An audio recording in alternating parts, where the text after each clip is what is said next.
మరో breaking news. Formula ఈ car race కేసులో మాజీ మంత్రి కేటీఆర్ క్వాష్ పిటిషన్పై హైకోర్టు ఇవాళ తీర్పు వెల్లడించబోతోంది.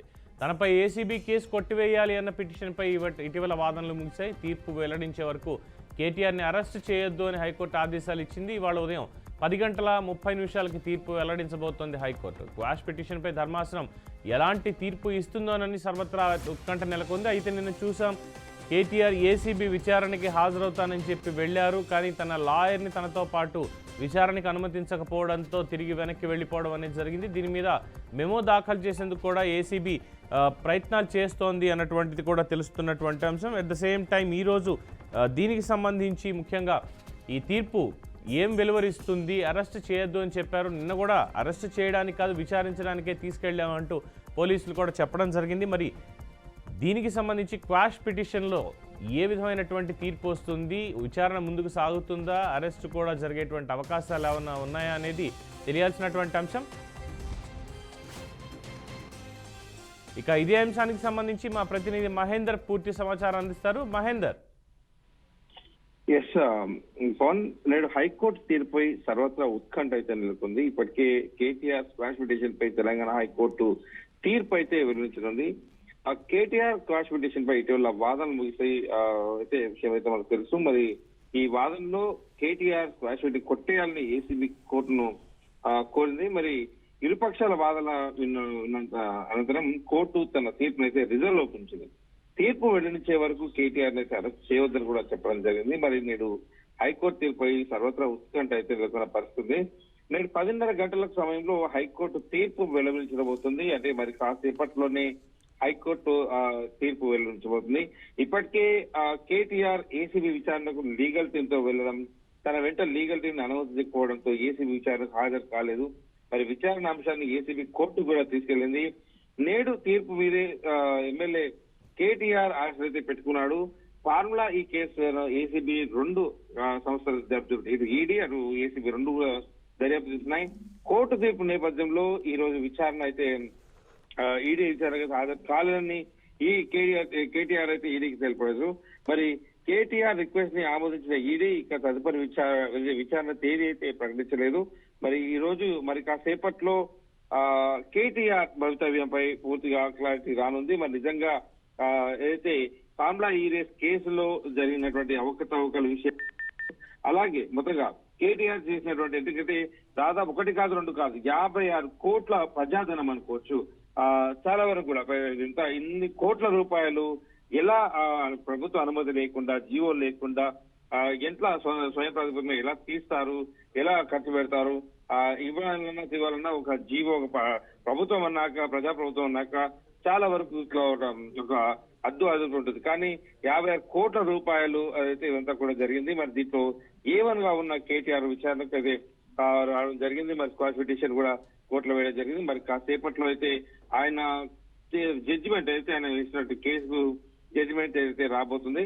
మరి ఇంతసేపట్లో ఇక ఏం జరగబోతుంది, కేటీఆర్ నిజంగా అరెస్ట్ అవుతారా, అరెస్ట్ అయితే మరి వైపు ఏసీబీ కూడా నిన్న ఆయన అంతవరకు వెళ్లి విచారణకు లాయర్ను అనుమతిస్తే విచారణ ముందు కూస్తారన్న కేటీఆర్ తర్వాత పార్టీ కార్యాలయానికి వెళ్లి హైకోర్టులో రిజర్వ్ లో రాను అని చెప్పడం జరిగింది.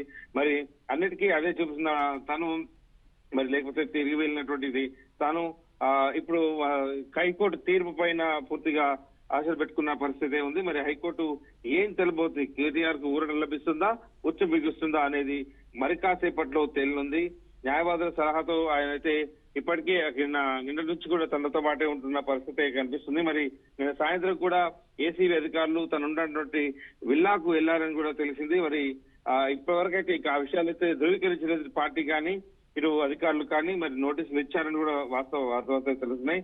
మొత్తానికి నేడు 10:30 ఆయన భవితవ్యం అని చెప్పొచ్చు. ఒకవేళ కోర్టు తీర్పు తనకు వ్యతిరేకంగా వస్తే మాత్రం ఇక ఇటు 2 దర్యాప్తు సంస్థలు ఇప్పటికే ఈడీ ఏసీబీ 2 కూడా నువ్వా నేనా అన్నట్టుగా విచారణలో ముందుకెళ్తున్న నేపథ్యం కనిపిస్తుంది.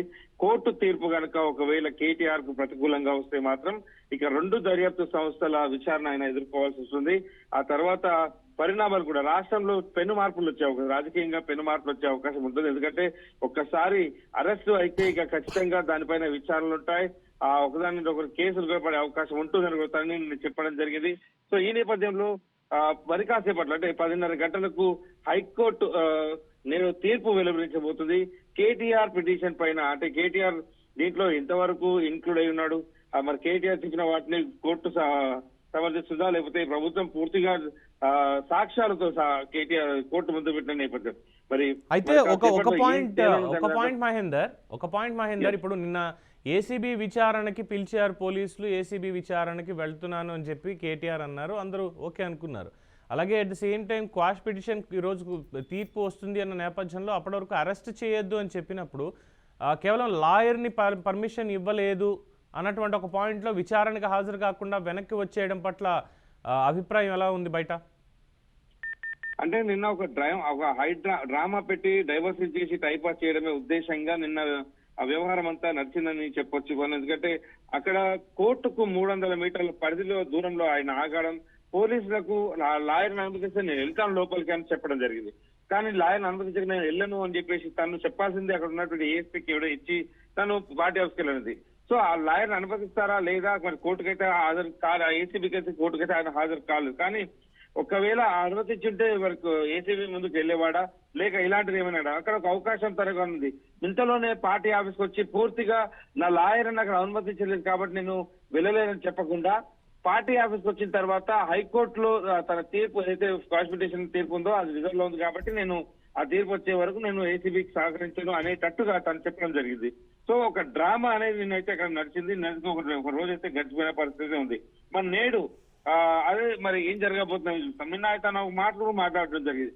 తన లాయర్లను అడ్డుకోవడం వల్ల ఆగ్రహం వ్యక్తం చేస్తూనే లాయర్లతో విచారణకు వస్తే ఎందుకు భయపడుతున్నారంటుగా రివర్స్ లో కేటీఆర్ ఏసీబీ అధికారులను టార్గెట్ చేయడం జరిగింది. ఓ పట్నం నరేందర్ రెడ్డి విషయంలో కుట్ర జరిగిందని, రేవంత్ డైరెక్షన్ లో ఆయన ఇవ్వని స్టేట్మెంట్ ఇచ్చినట్టుగా తను పేర్కొన్నారని, అదే కోణంలో నన్ను కూడా ఇరికిస్తారని నిన్న తాను చెప్పుకొచ్చాడు. సో ఇక అర్థమవుతుంది ఎవరు భయపడ్డారు ఎవరు భయపడలేదు. సో నిన్న ఏసీబీ కార్యాలయం వద్ద జరిగిన డ్రామా అంతా తెలంగాణ ప్రధానికం చూసింది. మరి ముందు అక్కడ మాట్లాడిన తీరు వేరు, పార్టీ తర్వాత మాట్లాడినటువంటి తీరు ఒకటి. సో మొత్తానికి నిన్న తాను చెప్పినట్టుగానే నేడైతే తన కోర్టులో ఉన్నటువంటి పిటిషన్ విచారణ జరిగింది. మరి కోర్టు తీర్పును రిజర్వ్ లో పెట్టింది. మరి కాసేపట్లో కోర్టు అయితే ఆ తీర్పును వెలువరిస్తూ ఉంది. మరి ఈ తీర్పు తర్వాత ఇక తన దగ్గర ఆప్షన్స్ ఏమున్నాయి, ఒకవేళ లాయర్లను కనుక అనుమతించారు, ఇప్పుడు కోర్టు కనుక ప్రతికూలంగా తనకు జడ్జిమెంట్ ఇస్తే మాత్రం ఇంకా నెక్స్ట్ ఆప్షన్ ఏమంటాడంటే లాయర్లతో సహాయం వస్తాడు. ఏసీబీ ససేమిరా అంటుంది ఖచ్చితంగా ఎవరైతే దోషులుగా దీంట్లో పేర్కొనబడ్డారో వాళ్ళు మాత్రమే రావాలి, విచారణకు ముందుకొచ్చి విచారణలో అన్ని విషయాలు కూడా తెలపాల్సిన బాధ్యత అనుభవించింది. కానీ లాయర్లు వచ్చి మాట్లాడతామంటే ఇది ఏసీబీ పరిధిలో లేని అంశం అన్నట్టుగా వాళ్ళు చెప్పుకొచ్చారు.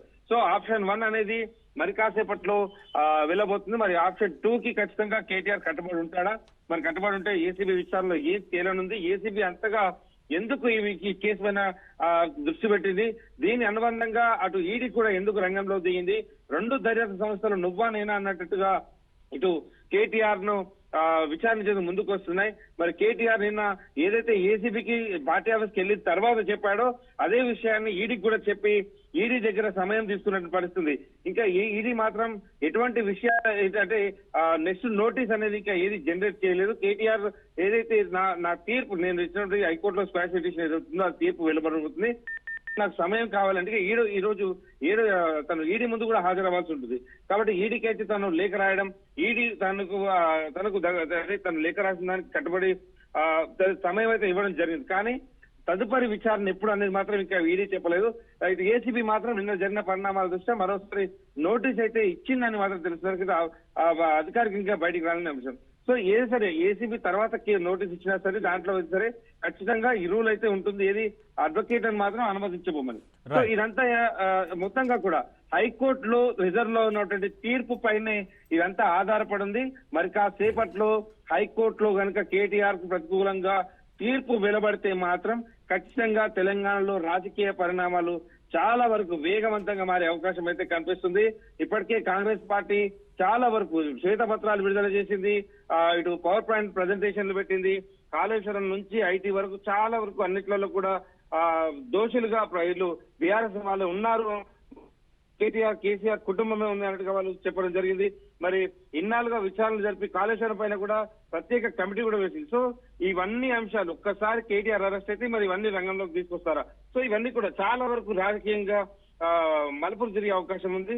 మరి కాసేపట్లో వేచి చూడాల్సిందే ఏం జరగబోతుంది అనేది ఉత్కంఠ అయితే తెలంగాణ రాష్ట్రంలోనే ఉందని చెప్పారు. ఎందుకంటే 10 ఏళ్ల పాటు తెలంగాణను పాలించినటువంటి కేటీఆర్ కేసీఆర్ కుటుంబం మరి ఇలాంటి కేసుల్లో మరి 56 కోట్ల రూపాయలు ఏ రకంగా తన దుర్వినియోగం చేశాడు, అంటే అధికార దుర్వినియోగం చేస్తూ ఎలక్షన్ కోడ్ ను పట్టించుకోకుండా చేశాడు. మరి ఇలాంటివి ఇంకా ఎన్ని జరిగాయి, తదుపరి మేమే అధికారంలోకి వస్తాం కాబట్టి ఏం జరిగినా ఏం చేసినా చెల్లుతుందని భావించారా? సో వీటన్నిటికి కూడా ప్రశ్న చెప్పాల్సి అయితే ఉంటుంది Venkat. Right Mahender, right, thank you.